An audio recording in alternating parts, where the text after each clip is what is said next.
கிறிஸ்துவுக்குள் பிரியமானவர்களே, இயேசு கிறிஸ்துவின் இனிய நாமத்தில் உங்கள் யாவருக்கும் நற்செய்தி அறிவிக்கலாமாக ஊழியத்தின் சார்பில் என்னுடைய அன்பின் வாழ்த்துக்கள்.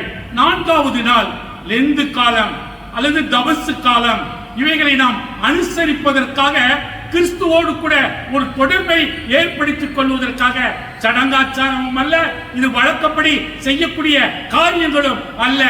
கிறிஸ்துவோடு நமக்கு, சிலுவையோடு நமக்கு ஒரு தொடர்பு ஏற்பட வேண்டும் என்கின்ற முக்கியத்துவத்தை இது குறிக்கின்றது. 3 நாட்களை முடித்த நான் இந்த 4வது நாட்களில் என்ன சொல்லப்படுகிறது? பகையை சிலுவையினால் கொன்று.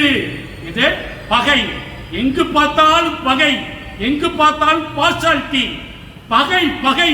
ஒரு கூட்டம் இன்னொரு கூட்டம், இன்னொரு கூட்டம் இன்னொரு கூட்டம், பகை.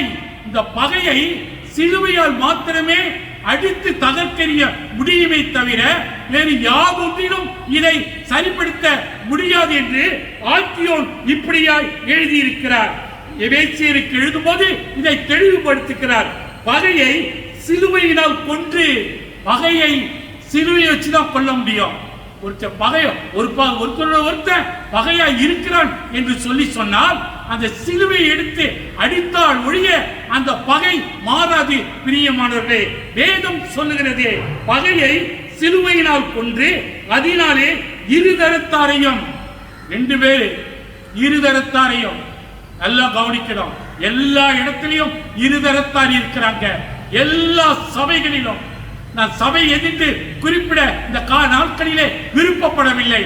எல்லா சபைகளிலும், அனைத்து சபைகளிலும், என் சபை பகையில்லாத ஒரு சபை என்று சொல்வதற்கு சாத்தியமில்லாத காலத்திலே நாம் வாழ்ந்து கொண்டிருக்கிறோம். பிரியமானவர்களே, பகையை சிலுவையினால் கொன்று அதனாலே இருதரத்தாரையும் ஒரே சரீரமாக தேவனுக்கு ஒப்புரவாக்கினார். ஒரே சரீரம், 2 பகை அல்ல, ஒரே சரீரமாக அந்த சிலுவையிலே ஒப்புரவாக்கினார். பிரியமானவர்களே, நன்றாக தெரிந்து கொள்ளுங்கள். தபசு காலம் என்பது, ஒருவேளை லெந்து காலம் என்பது பகையை தகர்த்தெறியும்படியாய் அவை சிலுவை மூலமாய் மாத்திரமே ஒப்புரவாக்க முடியும் என்பதை ஆக்கியோன் தெளிவுபடுத்துகிறார். நமது ஆண்டவராகிய இயேசு கிறிஸ்துவின் கிருபையும் பிதாவாகிய தேவனுடைய அன்பும் பரிசுத்த ஆவியானவருடைய அன்பின் ஐக்கியமும் நம் அனைவரோடும் கூட சதா காலங்கள் ஆசீர்வாதத்தோடு நிலைத்திருப்பதாக. ஆமென்.